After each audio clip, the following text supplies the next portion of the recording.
Hello and welcome back to HEMAFightBreakdowns. Today I want to do something a little bit different. The video that you're seeing playing in the background right now is from a fight that I had a few months ago in early January in Lake Erie. And the reason I'm letting it play is because I want people to see the fight in its complete entirety. It was a tournament where there were only 3 exchanges per fight, so it was a little bit on the short side. But that doesn't mean that there wasn't still a lot of really interesting adaptations being made here. But more importantly, the reason that I'm really letting it play is because I want to tie this back to a video I made a few months ago about adapting to win in HEMA.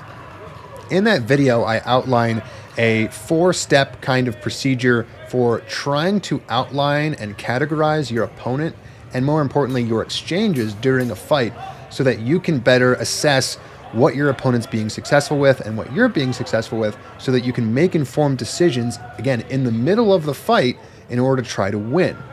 So once this video is now done playing, I'm going to go back through each exchange and talk about not only what happened, but more specifically how I made a decision to adapt my style based on the outcomes that I had seen in the previous exchanges. What's important though is that now we get to tick our first box and make our first adaptation. Looking at the exchange, my opponent was the one who initiated. They threw a cut to my hands, which means they were being aggressive and shallow. I was successfully defended, which means that I was defensive, and then I threw a shallow cut as an afterblow, at which point I was able to get out of the exchange and prevent myself from getting hit back, meaning that the box that we tick here for me was defensive shallow, whereas for my opponent, we are going to tick aggressive shallow. However, in my opponent's box, we put a little X, meaning that that attempt failed, and in my box, you put a little check mark because my attempt succeeded. So now that we have our first box ticked, what we can also do is make our first adaptation. Now, my opponent was unsuccessful in throwing a shallow cut in the aggressive stance, which means that chances are he's not going to do the exact same thing again. Which means that me, as the person who was successful, can stick with defense for now, but is probably going to look out for something either defensive from my opponent or aggressive in the deep targets. And that's exactly what happens. My opponent comes in, throws a deep cut to my head, which I attempt to parry and then repost to a similar deep target. Which means that in this exchange, my opponent changed from aggressive shallow to aggressive deep, and I changed from defensive shallow to defensive deep, meaning that we both adapted to one another, but had a different outcome.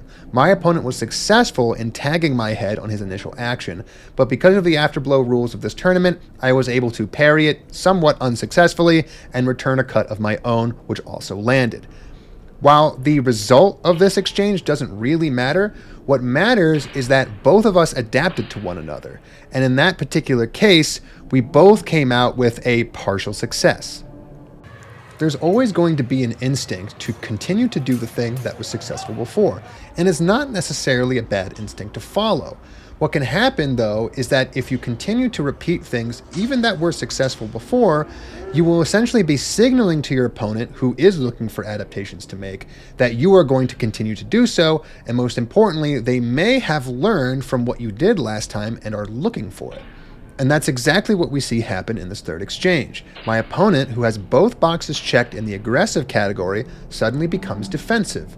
Me, who has both boxes checked in the defensive category, moves to being aggressive. I come forward and I go forward with what I would call aggressive shallow. I throw repeated strikes to my opponent's hands, and I manage to land a bit of a tagging hit. Now, in this particular instance, this was called no quality, so I would put a big X in that box, but it is still worth pointing out that up until now, we have had 3 exchanges, both of us, and we've both ticked off 3 separate boxes. This is really important to understand because a lot of people do this unconsciously, unintentionally. They don't go into a fight thinking, I'm going to do a different technique every single exchange. But that's what ends up happening a lot of the time. So knowing that, it's up to you to know how exactly you're going to adapt to your opponent.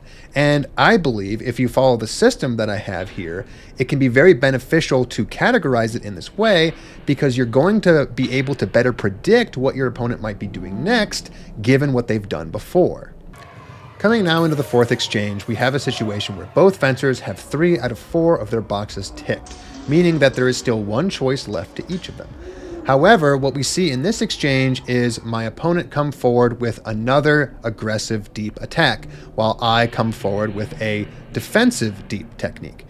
This is something that has already played out in the past, and in that past, my opponent was successful, and now it looks like things are a little bit more even.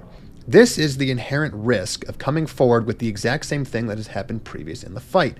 Just because it was successful before doesn't mean it's going to be successful again, and more importantly, especially if you're coming forward with the exact same kind of technique, it's actually less likely to be successful because your opponent has already gotten a taste of what they are going to be throwing at you before, meaning that they're more likely to have some kind of adaptation ready for you when you throw it again. Now, obviously, this is not always the case. Sometimes you are successful in your favorite action over and over and over again, and you can use the same techniques again and again and again without your opponent being able to out-adapt you. However, this is not what I consider a very good way of going about a fight tactically. Because if you rely on your athleticism or your skill or perhaps a little bit of luck, you're essentially telling your opponent that they can get free points if they can figure out the puzzle of what you are doing, and you have given them a very simple puzzle. Another little detail I want to point out is that just like the first exchange, there's a lot of mystery and confusion in the final exchange. In the first exchange, it's rather obvious because neither fencer has fenced each other up until this point, maybe even previously, and they don't have a lot of information to go on to make informed decisions. Chances are both fencers are going to do what they do best in their opening exchange in an attempt to see how their opponent adjusts.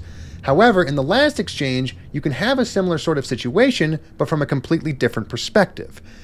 In the final exchange, both fencers have already used what they would probably consider their favorite techniques and most likely to succeed tactics, which means that you have a bit of a choice. You can either go back to what you've had done before, as my opponent did in this exchange, or you can try something new.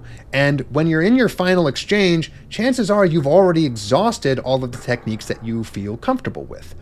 This can present another wild card type situation, just like in the first exchange, where both people are likely to pull something out of their butts that they haven't used up until now and maybe haven't even trained all that much.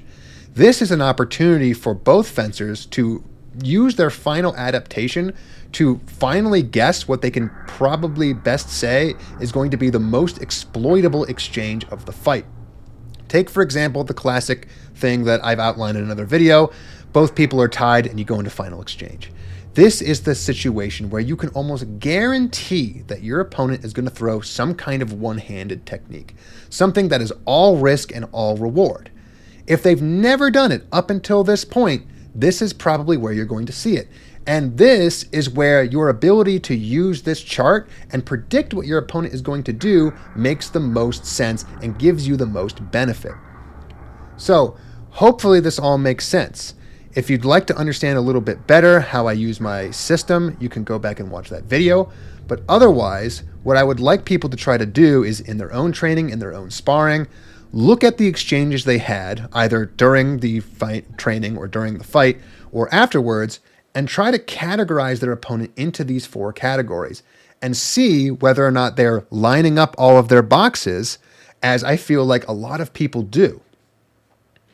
And of course, if you'd like to see more stuff like this, feel free to like and subscribe.